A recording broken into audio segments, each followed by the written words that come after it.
اب آپ کو اس مجلس میں بیٹھے ہیں، آپ گھر جانا ہے نا آپ سب کو، جبکہ پکا معلوم ہے ابھی اٹھیں گے، اب جائیں گے اب سب لوگ، لیکن آپ کو کہنا کیا چاہیے؟ انشاءاللہ اگر اللہ چاہے تو میں جاؤں گا، ورنہ ہمیں پتہ نہیں، دروازے کے باہر نکلنے سے پہلے بھی موت آ سکتی۔ انشاءاللہ کی عادت ہو، اور اللہ نے اپنے رسول کو تنبیہ فرمائی ہے کہ آپ ایسا نہ کہیں کہ کل میں بتا دوں گا، بلکہ یوں کہیں کہ اگر اللہ چاہے تو، اگر اللہ چاہے تو۔ یہاں لوگوں میں یہ رواج قائم ہو، ہر ایک آدمی یقین والے معاملے میں بھی کیا کہے؟ انشاءاللہ، اللہ تعالیٰ چاہے تو میں ہی کروں گا۔ ہمارے استاد ایک کہتے تھے، ایک آدمی گھوڑا خریدنے کے لیے آیا، پیسے تھے اس کے پاس 50,000 روپے، امام صاحب کے پاس آیا، کہا کہاں جا رہے ہو؟ کہا گھوڑا خریدنے جا رہا ہوں۔ تو حضرت نے پوچھا کب؟ آج ہی خریدو گے؟ کہا اب بھی خرید کے لا رہا ہوں۔ امام صاحب نے، حضرت نے کہا بیٹا انشاءاللہ بولو۔ کہا انشاءاللہ کچھ نہیں، ابھی جا رہا ہوں مارکیٹ میں، دیکھو پیسہ بھی ہے، لے کے یہاں آؤں گا۔ یہ یہاں کا رواج ہے، یعنی انشاءاللہ وغیرہ کی ضرورت نہیں ہے، ابھی جا رہا ہوں پکا ہے، لے کے ہی آؤں گا۔ انہوں نے کہا پھر بھی بولو۔ کہا نہیں، اس کی کیا ضرورت ہے۔ گیا وہ گھوڑا خریدنے کے لیے مارکیٹ میں گیا تھا، اس سے پہلے کھانے کے لیے کسی ہوٹل میں گیا، کھانا کھایا، خوب بریانی وغیرہ ساری چیزیں، کسی نے اس کے پاس پیسے مار لیے، پوری پاکٹ کاٹ لیا، پورے جتنے پیسے تھے۔ اب اس کے بعد اٹھا، اس کے پاس بل دینے کے لیے بھی پیسے نہیں تھے، تو ہوٹل والوں نے کہا کہ یہ تو چور چکا دکھ رہا ہے، اتنا سب کھا لیا اور بل دینے کے لیے برسوں پہلے کی بات ہے۔ اس کو وہیں پر لگا دیا اور کہا کہ پورے برتن دھل کے جائے، یہاں سے ہوٹل کے پورے برتن اس سے دھلوائے، صفائی کروائے۔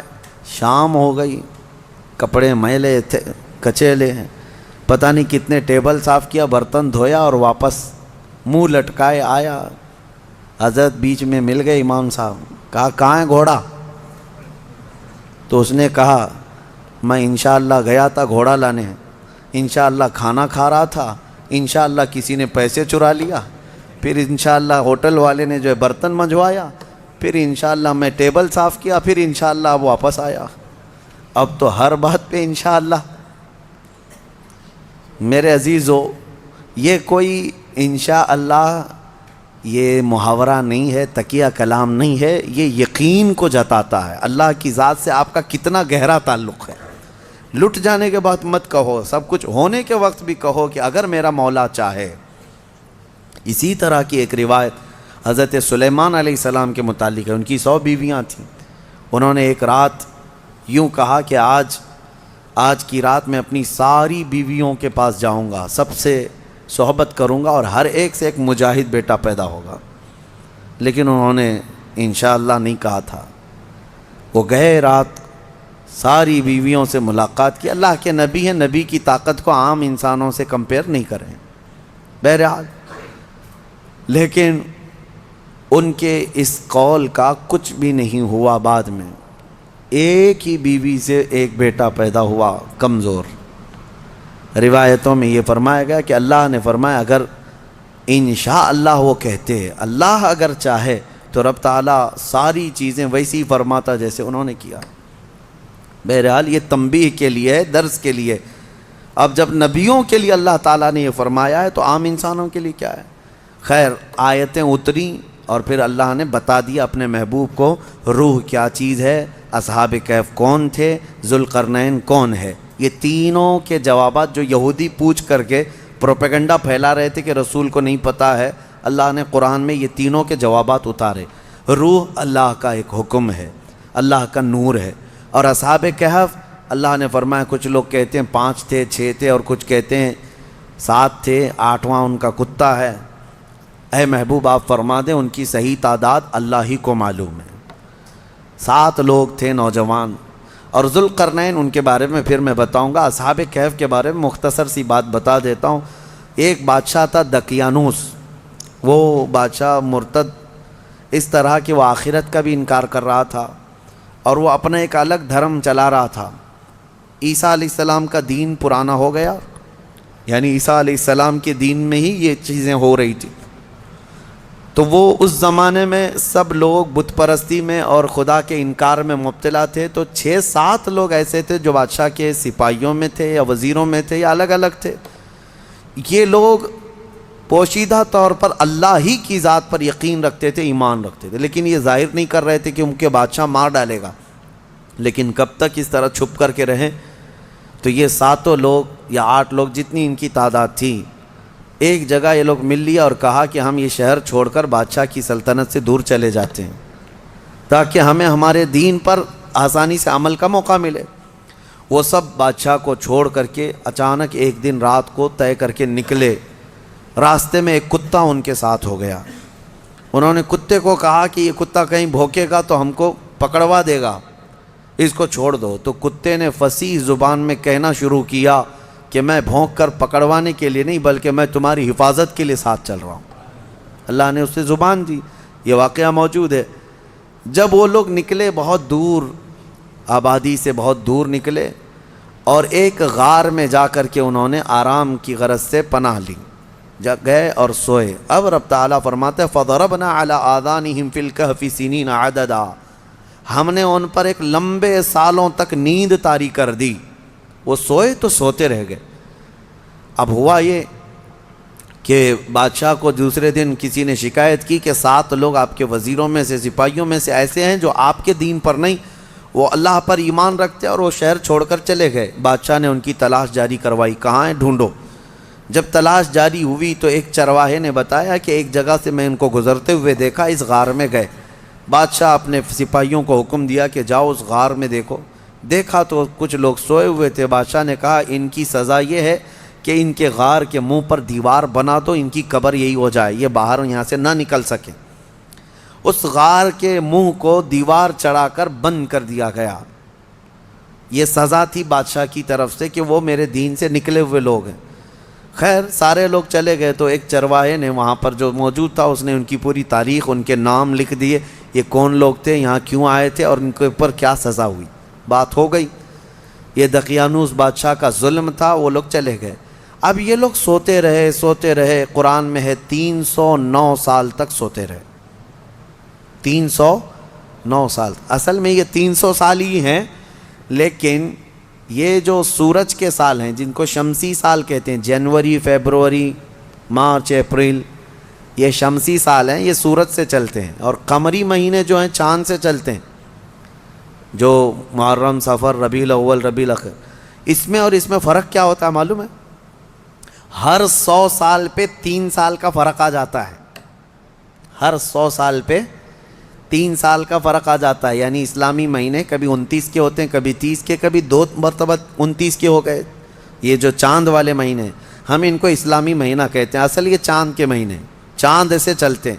اور باقی جو سورج سے چل رہے ہیں شمسی مہینے, جنوری, فیبروری, یہ فکس ہیں. ان میں کوئی چاند بھی دیکھنے کی ضرورت نہیں, سورج بھی دیکھنے کی ضرورت نہیں, وہ فکس ہیں. تو ان سالوں کے اعتبار سے جو شمسی سال اگر 100 سال ہو گئے تو قمری جو ہے نا 103 سال ہو جائیں گے. اس طرح 300 سال شمسی وہ اصحاب کہف سوتے رہے, لیکن قمری مہینوں کے اعتبار سے 309 سال ہو گئے, 9 سال ایکسٹرا. تو 309 سال کے بعد اللہ تعالیٰ نے دوبارہ کیسے ان کو اٹھایا؟ اب روایت میں یہ ہے کہ ایک بادشاہ آیا بیدروس. وہ اچھا بادشاہ تھا, منصف تھا, عادل تھا, ایمان والا تھا. اس نے اپنی قوم کو ہدایت دینے کی بہت کوشش کی, سمجھا رہا تھا کہ آخرت پر ایمان لاؤ, اللہ دوبارہ موت کے بعد اٹھانے والا ہے. لوگ انکار کرتے تھے کہ کچھ نہیں ہوتا, مرنے کے بعد جو ہے نا جیسے جلا کر کے راکھ کر دیے, استھیاں بہا دیا گنگا میں, اب کوئی آنے والا نہیں ہے. یہی عقیدہ تھا اس وقت بھی تھا کہ کوئی دوبارہ اٹھائے نہیں جائے. عجیب بات ہے, جلا کر راکھ کر کے دریا میں بہاتے ہیں اور کہتے ہیں کہ حساب کتاب کچھ نہیں ہوگا, لیکن پورن جنم کا عقیدہ رکھتے ہیں. نہیں, دوسرے جنم میں چوہا بلی ہو کے پیدا ہو سکتا ہے, کتا بھی بن کے پیدا ہو سکتا ہے. اچھے گن کیا تھا تو کچھ اچھا بن کے پیدا ہوگا, اب برے گن کیا تھا تو دوسرے جنم میں پتہ نہیں کیا بن کے پیدا ہوگا. اب یہ جتنے حکومت میں بیٹھے ہم دیکھتے ہیں کیا بن کے پیدا ہوں گے ان کے حساب سے. ہمارا عقیدہ تو نہیں ہے. ہمارے ہاں ایک بار موت کے بعد دوبارہ قیامت کے دن ہی اٹھایا جائے گا. قیامت کے دن ہی دوبارہ اٹھایا جائے. اس کا انکار کر رہے تھے لوگ کہ دوبارہ اٹھایا نہیں جائے گا. تو بیدروس بادشاہ اللہ کی بارگاہ میں دعا کر رہا تھا، مولا کوئی ایسی نشانی بتا دے کہ جس نشانی کو دیکھ کر کے یہ قوم ایمان لے آئے. تو اس بادشاہ کی دعا پر اصحاب کہف جو 300 سال سے سو رہے تھے، اللہ نے ان کو دوبارہ اٹھایا. وہ اٹھے، انہوں نے آپس میں ایک دوسرے کو سوال کیا کہ ہم کتنے دن کب سے یہاں سو رہے ہیں. کسی ساتھی نے کہا صبح آئے تھے دوپہر ہو گئی ہے. کسی نے کہا نہیں تھوڑا زیادہ سو لیے. بعد میں پھر انہوں نے اپنی نشانیاں دیکھیں، ناخن بہت بڑے، بال الگ سے دکھ رہے ہیں. انہوں نے کہا کچھ تو معاملہ ہے، اللہ بہتر جانتا ہے ہم کتنے دن یہاں ٹھہرے رہے. ایمان والے تھے. ان ساتھیوں نے ایک اپنے ساتھی کو پیسے دے کر کے بازار بھیجا کہ بھوک بہت لگی ہے، کھانا لے آؤ.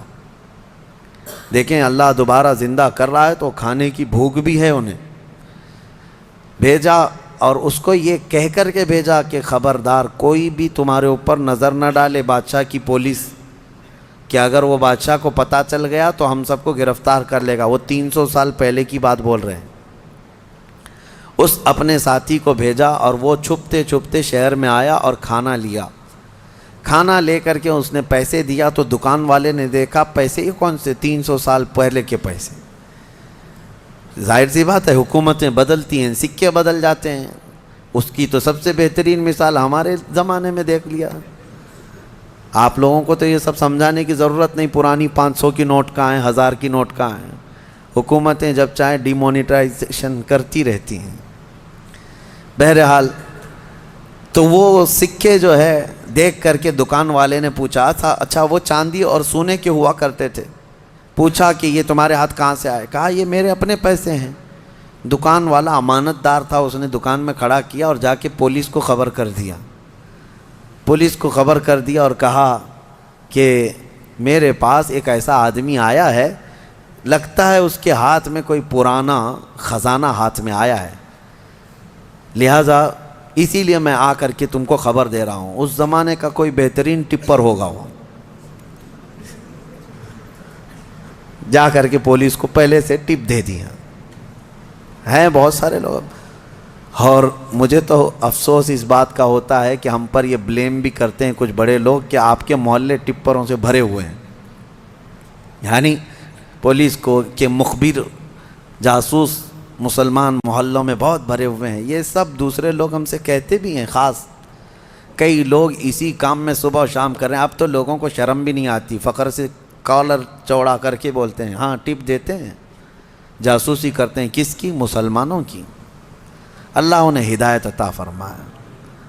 تو وہ بیچارہ دکان والا پولیس کو جو جا کر کے خبر کر دیا، پولیس پوری آ گئی بادشاہ کی. لیکن کون سے؟ اب کے بادشاہ کی، بیدروس کی.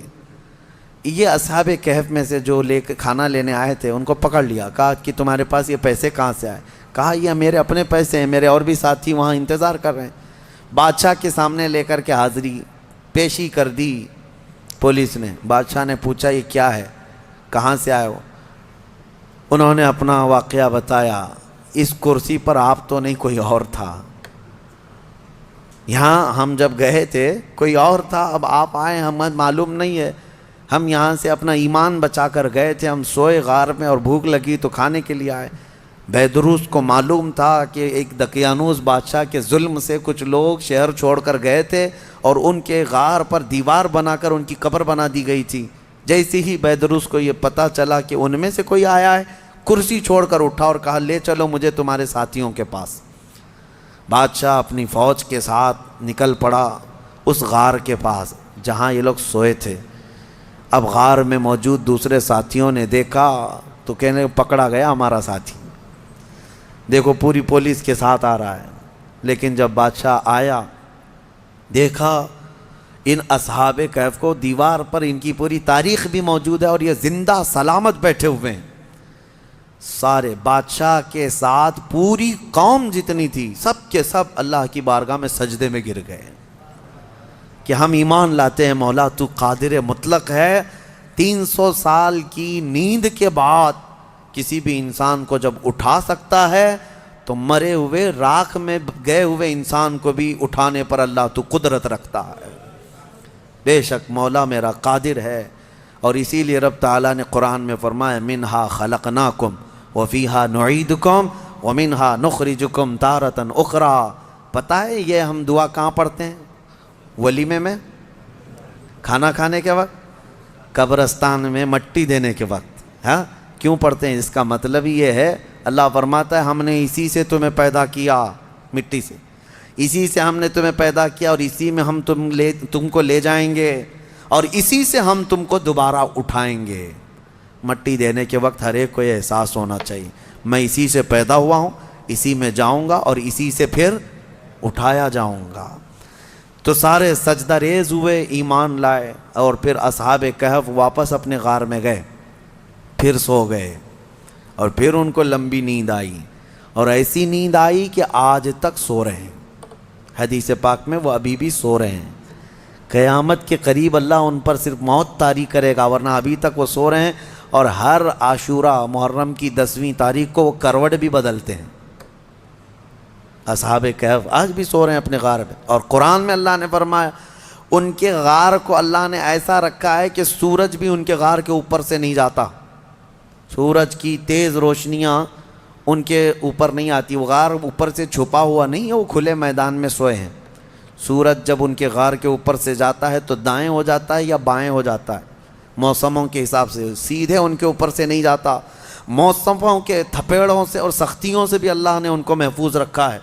اور قرآن میں اللہ فرماتا ہے کہ تم اگر دیکھو گے وَتَحْسَبُهُمْ أَيْقَاظًا وَهُمْ رُقُودٌ وَنُقَلِّبُهُمْ ذَاتَ الْيَمِينِ وَذَاتَ الشِّمَالِ وَكَلْبُهُمْ بَاسِطٌ ذِرَاعَيْهِ بِالْوَصِيدِ۔ دیکھنے والا دیکھے گا تو ایسا لگیں گے کہ وہ زندہ بیٹھے ہوئے ہیں جبکہ وہ سو رہے ہیں، اللہ فرماتا ہے، اور وہ کبھی دائیں اور بائیں پلٹتے رہتے ہیں، اور ان کا کتا پالتی مار کر ان کے قدموں میں بیٹھا ہوا ہے۔ لَوِ اطَّلَعْتَ عَلَيْهِمْ لَوَلَّيْتَ مِنْهُمْ فِرَارًا۔ اللہ فرما رہا ہے اگر تم دیکھنے کی کوشش کرو گے، پیٹ پھیر کر کے بھاگ جاؤ گے، تمہارے اوپر اللہ ایسا رعب ڈالے گا، کوئی دیکھ نہیں سکے گا، کوئی دیکھ نہیں۔ اب جارڈن میں ایک جگہ اصحاب کہف کا غار کہہ کر کے بتایا جاتا ہے، اور لوگ اندر گھس کے دیکھ کے بھی آتے ہیں، ویڈیو بھی کر کے آتے ہیں، لیکن قرآن کے اعتبار سے مجھے نہیں لگتا، یہ پتہ نہیں جا کر ہڈیوں کے ویڈیو بنا کر کے لاتے ہیں، اور انٹرنیٹ پہ بھی بہت سارے ویڈیو پڑے ہیں اصحاب کہف کا غار، اصحاب کہف کا غار۔ یہ غار کہاں ہے اور اللہ کیسے محفوظ رکھا ہے، آپ وہاں جا نہ سکیں گے، رعب ایسا اللہ تعالیٰ نے اس غار پر رکھا ہے۔ اب خلاصہ کلام یہ ہے کہ اس میں جو چیزیں عبرت کی ہیں وہ میں کہتا ہوں، وہ کون تھے؟ اللہ کے نبی تھے؟ وہ کون تھے؟ رسول تھے؟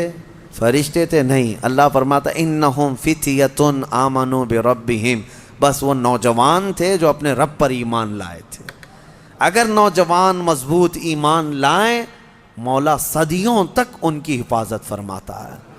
ان کے ایمان کی برکت دیکھیں، اور اتنا ہی نہیں، وہ اچھے لوگ تھے، اچھے لوگ تھے۔ میاں کتا کیا کر رہا ہے؟ کتا کیوں ابھی تک محفوظ ہے؟ اور بلکہ بعض روایات میں ہے جانوروں کو تو قیامت کے دن ختم کر دیا جائے گا، ان کا معدوم کر دیے جائیں گے، یہ ان کے لیے جنت دوزخ نہیں ہے، لیکن اصحاب کہف کا کتا جنت میں جائے گا، کتا بھی جنت میں جائے گا۔ اس کی وجہ یہ ہے، فرمایا کہ کتا جنت میں جا رہا ہے، وجہ یہ ہے کہ اللہ والوں کے دامن سے لگا ہوا ہے، اللہ والوں کے ساتھ بیٹھا ہوا ہے۔ تو میں یہ پوچھتا ہوں، اللہ والے نیک بندوں کی معیت میں صحبت میں رہ کر کتا جنت میں جا سکتا ہے، تو تم امت محمدیہ اگر غوث پاک کی نسبت حاصل کرو، غریب نواز کی نسبت حاصل کرو، تو کیا اللہ تعالیٰ ان کے ساتھ تمہیں محشر میں جنت نہیں عطا کرے گا؟ اسی لیے بریلی کے امام نے اپنی نسبت پہ یوں فخر کیا تھا، اے سرکار غوث تجھ سے در سے سگ، اور سگ سے ہے مجھ کو نسبت، میری گردن میں بھی ہے دور کا ڈورا تیرا۔